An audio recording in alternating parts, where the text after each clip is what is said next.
เป็นอะไรตอนนี้เขากำลังเกี่ยมข้ามบักเสียงแมนเด้อราคารถจาก8,000 กีบ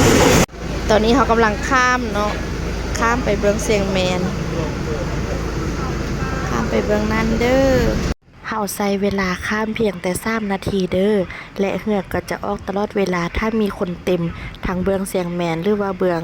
เมืองหลวงพระบางเฮาเด้อทุกคนเฮามาดองเนาะเฮาเอารถจักรมาทางบ้านจกก็เป็นภูดินแดงแบบนี้อันนี้จะเป็นบ้านจกเมืองจอมเพชรส่วนไล่เนาะเขาเจ้าอยู่นี่เขาเจ้าก็จะเที่ยวไก่น้อยหนึ่งเด้อคนกว่าจะไปฮอดเมืองก็ใช้เวลาเกือบ30 นาที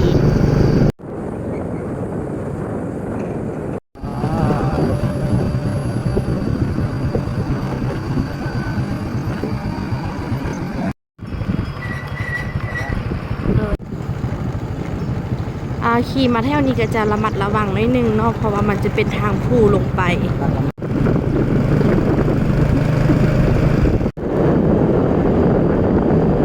บอนนี้จะเป็นใจกลางเมืองของเมืองจอมเพชรเด้อซึ่งเมืองจอมเพชรกับเมืองร่มพระบางอยู่กงกันข้ามกัน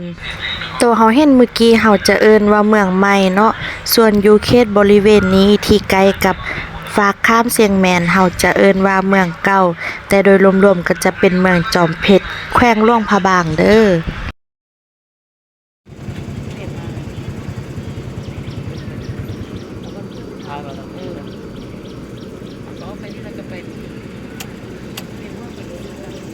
ตอนนี้เขากำลังท่าข้ามบักเนาะเหือกำลังมาพอดี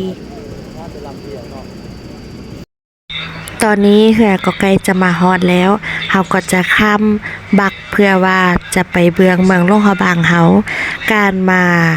กินดองเพื่อนครั้งนี้ก็รู้สึกว่าเป็นครั้งแรกเลยเนาะที่ได้มาบ้านจกซึ่งก็บ่เคยได้ยินชื่อมาก่อนแล้วก็การเดินทางก็ถือว่า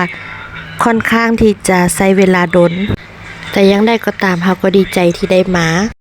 หลังจากที่มาฮอดแล้วบ่ว่าจะเป็นรถน้อยรถใหญ่ก็พากันหลังไล่ออกมาเนาะแล้วก็พวกเฮาที่รอท่าพวกเฮาก็เกี่ยมที่จะขึ้นไปเหือเมืองหลวงพระบางกับเมืองจอมเพชรก็อยู่บ่ไกลกันหลายเนาะส่วนหลายแขกต่างประเทศ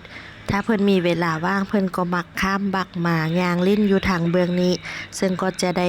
รับลมชมวิวและเบิ่งบรรยากาศแค่แม่น้ำคลองไปทางเส้นนี้ก็ยังสามารถไปฮอดแขวงสยามบุรีได้เด้อหนทางก็จะดีพอสมควรและส่วนหลายเขาเจ้าก็ผ่านทางนี้ตอนนี้แม่นรถเต็มแล้วเกี่ยมจะออกแล้วเขาเจ้าจะ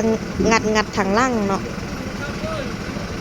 พบกันใหม่คลิปหน้าเด้อสำหรับมื้อนี้ลาไปก่อนบ๊ายบาย